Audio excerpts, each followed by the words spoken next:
99, Adam Walsh Bill. DJJS is requesting that the juvenile judge have authority to determine if a youth must register as a lifetime sex offender on the registry. DJJS also requested that the juveniles have clear separate language from adults in NRS. Language was added to the bill and passed the Senate. No further hearing scheduled yet. AB 16. This is the Prison Rape Elimination Act, PREA bill. DJJS has already been working on PREA compliance. No action taken on April 28th. No further hearing scheduled to date. AB 113:THISBILLOUTLINESBIAGSTIPULATIONDTHISARUNDTTHISAROUNFAJUVENILE record. DJJ supports with some recommended changes by the D.A.S. office. No action taken on April 30th. No further hearing scheduled to date. AB 124. This is the bill that defines the age a youth can be declared the delinquent. The bill moves delinquent age to 10 from 8. The proposed changes would be keeping 8 years olds under juvenile to allow them to get resources for sex and major offenses. DJJS supported with amendments. Hearing scheduled on May 5th. AB 178.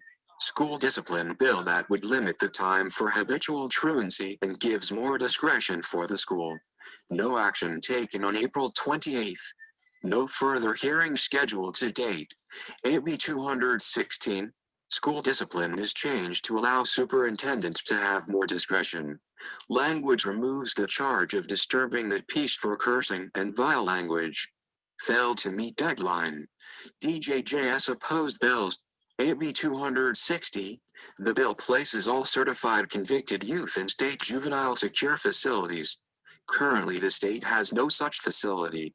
DJJS is concerned that if there is any change, this could impact the county. Failed to meet deadline 1. DJJS neutral W concerns. SB 452. The bill would allow for certified youth to be remanded back to juvenile court detention if not found guilty of the charge that had them certified.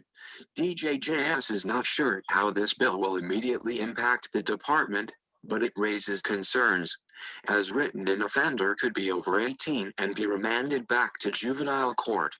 These youth would have to be housed separately as they would be adults. Failed to meet deadline. DJJS is currently tracking numerous other bills as well as 7 firearms knives bills. Personnel Budget FY 2014. The 2015 Spring Peace Officers Standards Training, Post, Category 2 Academy started March 16th with 11 cadets that will become probation officers in detention. Graduation is scheduled for May 8th, 2015 for 1,000 at the Commission Chambers. The department wishes to extend our thanks to Assistant County Manager Jeff Wells, who continues to support the department in furthering our goals. Community Issues. Our SMRC youth took on the task of cleaning the property at West Hacienda on April 2nd, 2015. They helped in removing 6.43 tons, 12,860 pounds of solid waste consisting of landscape debris, tumbleweeds, and miscellaneous trash that was dumped in the property. 5 Republic Services roll-off containers, 128-yard ampersand 420s were used to transport the solid waste. It took approximately 16 hours over 4 days to complete the project. This satisfies CC Pro case number 14-2706. A big thanks to Darrell Banks and his team. The department has met with all of the major government stakeholders in determining their interest in partnering on an assessment center. Next steps are to determine what resources can be leveraged and conducting a gap analysis of what services will be required to successfully launch.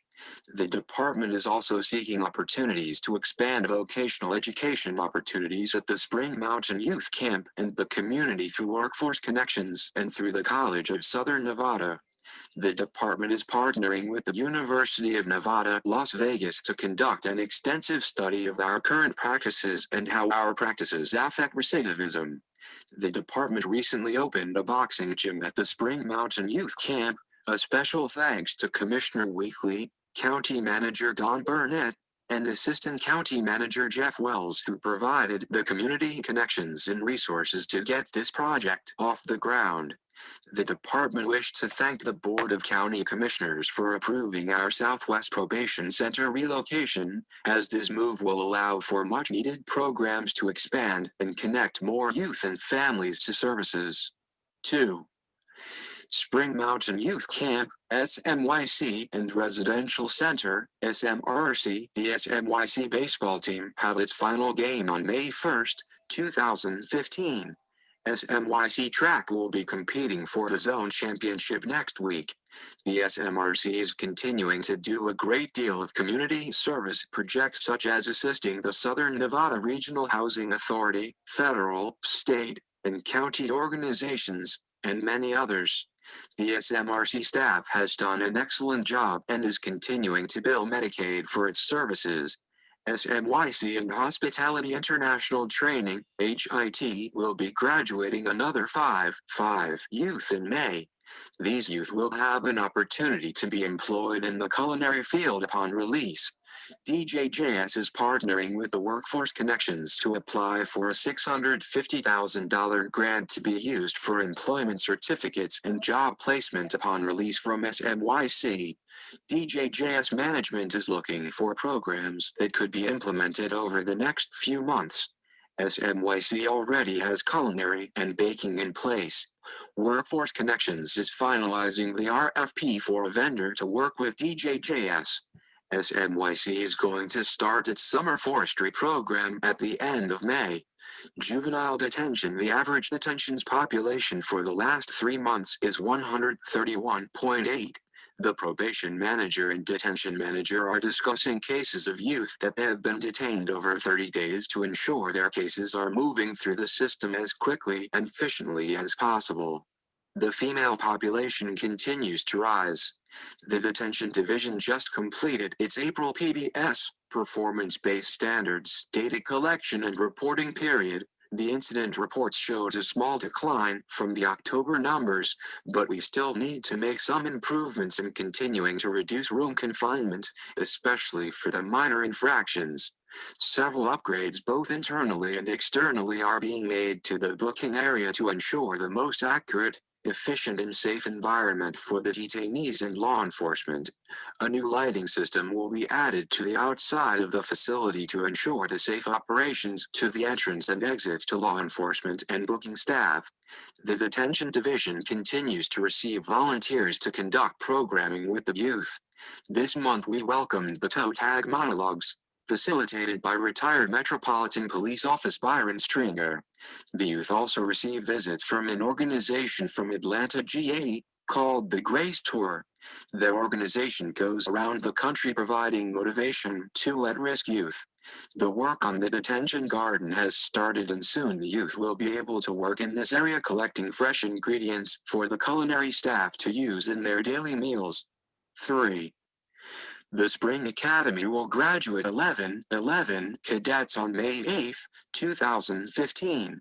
They will be involved in specific job training in T4C, Thinking for a Change, field probation and detention policies and procedures prior to starting in the units. Due to additional vacancies, the next academy class is slated to start in July of this year. Probation Division Evening Reporting Center, ERC. The supervisor for the Evening Reporting Center, ERC, Jody Loophole, is working on purchasing equipment and supplies for the ERC. We anticipate a grand opening in August 2015. She has been working on the development and implementation of the programming for the ERC. Southwest Probation Center relocation. The Southwest Probation Center lease at 6171 West Charleston Boulevard will expire on June 30, 2015. The center will be relocating to 2655 S Rainbow in July-August 2015. The Board of Th County Commissioner approved the relocation on May 5th. This approval allows for the lease agreement to be finalized and the tenant improvements will commence. Tenant improvements are expected to take 45 to 90 days after the lease agreement is finalized. The new location will house the Evening Reporting Center, Southwest Probation and Southwest Intensive Supervision Unit, Eastside Probation Center Relocation Probation, along with RPM, is working to secure a new location for Eastside Probation at 2255 Renaissance Drive, which is near Tropicana and Pecos. The center is currently located at 4,180 Especos and is undersized, 4,160 SF, for the demand of the community. The lease for this location expires in October-November 2015. Requests for quote RFQs. The department, through purchasing, received in excess of 20 responses for contracting services for residential substance abuse services, outpatient substance abuse services and outpatient mental health counseling services. The department is evaluating the prospective vendors' proposals. The intent of the department is to award multiple contracts for each category. This is a formal process that will involve evaluation and pricing negotiations prior to a final award. The department is striving for a July 1st, 2015, start date of each of these contracts. Intake Screening Matrix. The Probation Division continues to work on the development and implementation of a risk assessment tool to improve our current risk assessment practices. The Intake Matrix will be a structured tool that combines information about youth to classify them as being low, moderate or high risk for reoffending or continued delinquent activity. The purpose of such a risk assessment tool is to help in making objective recommendations about youth's placement and supervision, and creating intervention plans that will reduce their level of risk. 4. Clinical Services. Clinical Services is represented on the Clark County and Nevada Children's Behavioral Health Consortium as a voting member. In addition, we are represented on the Pediatric Mental Health Task Force. We are conducting site visits to residential treatment centers as part of the department's quality assurance and quality improvements initiatives. In 2015, we have conducted reviews of Desert Hills in Albuquerque, New Mexico and Provo Canyon School in Provo, Utah. We are scheduled to visit Hermitage Hall in Nashville, Tennessee at the end of May. DJJS continues to partner with DCFS on the FS to vet basic skills training, BST, and psychosocial rehabilitation, PSR, providers. DJJS currently has a list of 10 authorized providers. We are providing ongoing Shield of Care suicide prevention training to probation officers. Improvements including additions to the curriculum and partnering with probation officers to facilitate the program have been implemented. Through new programs and protocols, Clinical Services is expanding our ability to identify, monitor, and provide services to youth with mental health and substance abuse issues. Some of these efforts include increased presence in the court, implementing new policies for oversight of youth placed at treatment centers, and continuing to grow relationships with stakeholders and community providers. 5.